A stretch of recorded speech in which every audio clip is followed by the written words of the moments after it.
Tá. Tiago Luiz.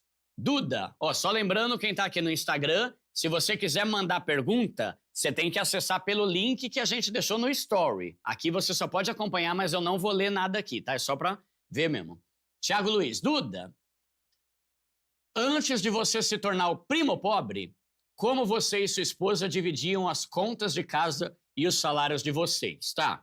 Tiago, existem várias formas de você fazer isso. Eu sou do ponto de vista que, a partir do momento... Ó, eu tô falando casal. Não tô falando namorado, nem que tá pegando, não. Tô falando casado, casado mesmo. Eu entendo que, quando você se casa, tudo que é meu é da minha esposa Maiara, linda, meu amor, e tudo que é dela é meu. Eu não gosto da ideia de casal casado que fica dividindo as coisas. Casamento, não tô falando de namoro. Namoro é outros 500. Na época do namoro era eu com meu dinheiro, ela com dela, e a gente juntava para casar, cada um na sua conta. Quando eu casei, independente de ter virado primo pobre ou não, nós tínhamos tudo em comum. Agora, como que a gente... Por que eu tô falando isso? Tem gente que pensa assim, eu sou casado, mas o salário da minha esposa é dela e o meu é meu. Eu não gosto dessa ideia, mas tem gente que gosta. Você vai ter que ver o que funciona melhor para você. Então, para nós lá em casa, hoje a minha esposa não trabalha mais, tá? E isso foi um benefício que a gente teve graças a, muito trabalho, tá? E também ela parou de trabalhar porque eu tô viajando muito e aí eu ficava muito tempo fora de casa e não faz sentido um casal casado ficar de fora assim, né? Então ela parou de trabalhar, me acompanha e o que eu tenho, que eu ganho é nosso. Lá em casa, quem é que cuida do dinheiro? Eu. Por quê? Porque eu simplesmente sou mais organizado com coisas financeiras do que a minha mulher. Eu não estou falando que o homem é quem tem que cuidar do dinheiro. Não. Quem é que tem que ser o responsável pelo dinheiro? Quem do casal é mais organizado com finanças.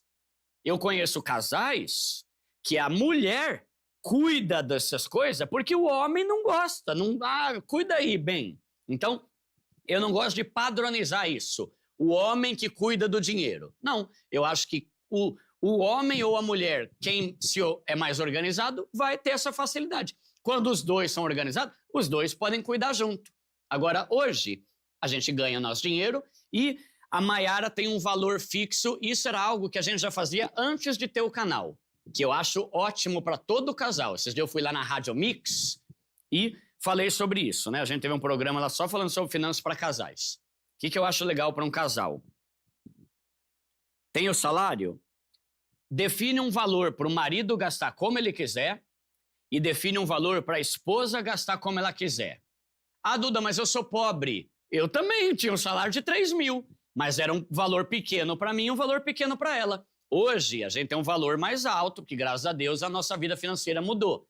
A minha esposa tem um valor muito bom para ela gastar com o que ela quiser e eu não me meto como ela gasta, e eu tenho um valor que eu nem gasto, para falar a verdade, porque eu não faço questão, não sou consumista, né? Zero consumismo, né? Eu também tenho um valor para eu gastar com o que eu quiser, mas ela tem um valor maior porque mulher normalmente, não é sempre, gosta de gastar mais, coisa de beleza e tal. Então, é assim que a gente fala, mas o que é meu é dela e o que é dela é meu. Eu não gosto da ideia de dividir as coisas quando se é casado. Quando é rolo, quando é namorado, aí são outros 500, tá? Duda, o Gustavo Cerbasi esteve aqui com a esposa, com a Adriana, e ele falou que é ela que cuida das finanças de casa. Hein? É verdade, é verdade. Interessante, tá aí. O cara que tem um livro aí, Educação Financeira. É um gênio, vou falar. Pessoal, para mim, eu acho que o educador financeiro que mais fez coisa top é o Gustavo Cerbasi.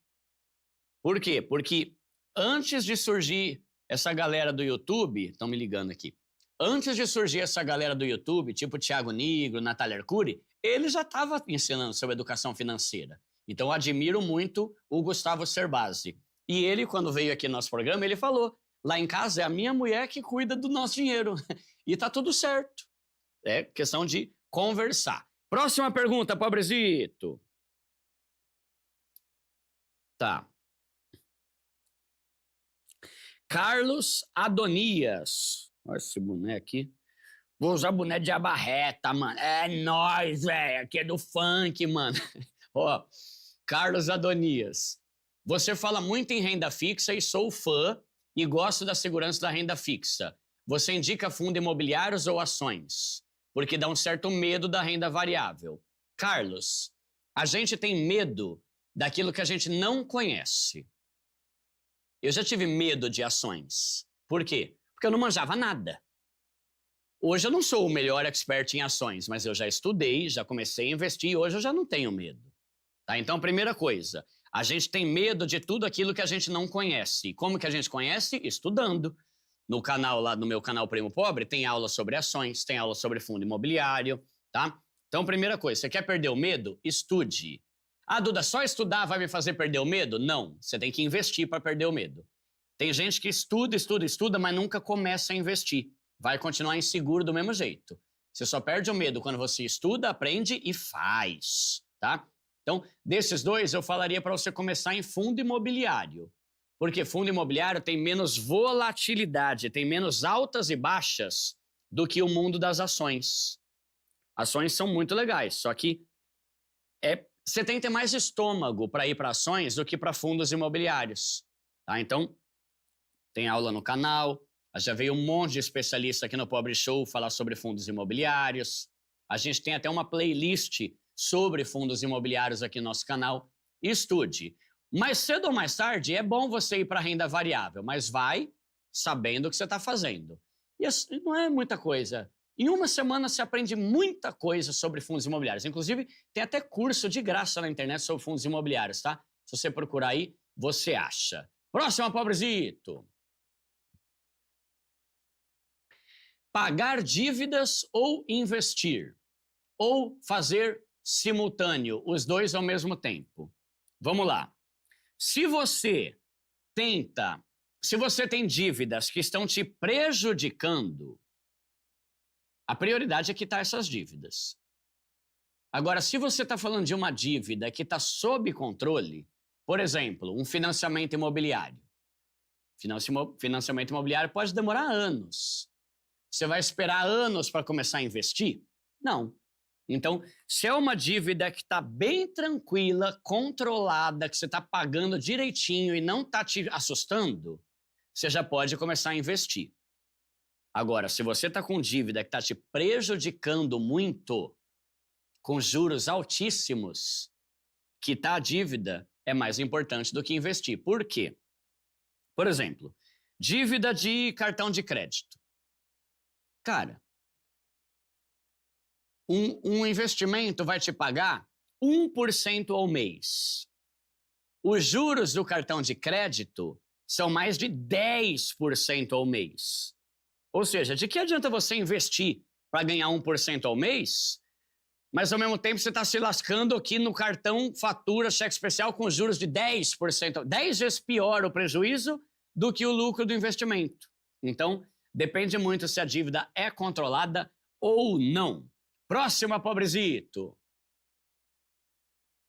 Aleph Costa pergunta: o que você acha sobre consórcio de imóvel? Vale a pena? Eu vou iniciar um processo na Embracon. Será que é melhor do que o financiamento? Moro em casa cedida, não pago aluguel. Tá. Primeiro, você está numa situação que é a mesma que a outra pessoa lhe perguntou. Se você está numa casa que você não tem que pagar nada, você já está no lucro. Tá? Se você estivesse pagando aluguel e se prejudicando financeiramente, aí já é mais complicado, tá? Agora, eu gosto de consórcio? Não. Não gosto. Tem um monte de empresa que me manda merchan toda hora para eu fazer, para ganhar dinheiro, para divulgar consórcio. Eu não sou fã de consórcio, pessoal. E, sinceramente, eu posso ser sincero aqui, eu conheço muito coach que gosta de consórcio. Eu não conheço nenhum educador financeiro que gosta de consórcio, tá? E qual que é o grande problema do consórcio? Estava falando com um amigo meu esses dias, o Marco. Já fui no podcast dele. A ideia do consórcio é assim, você vai começar a pagar todo mês, e aí uma hora você vai ser sorteado, e aí vai pegar o dinheiro. A questão é, quando você vai ser sorteado?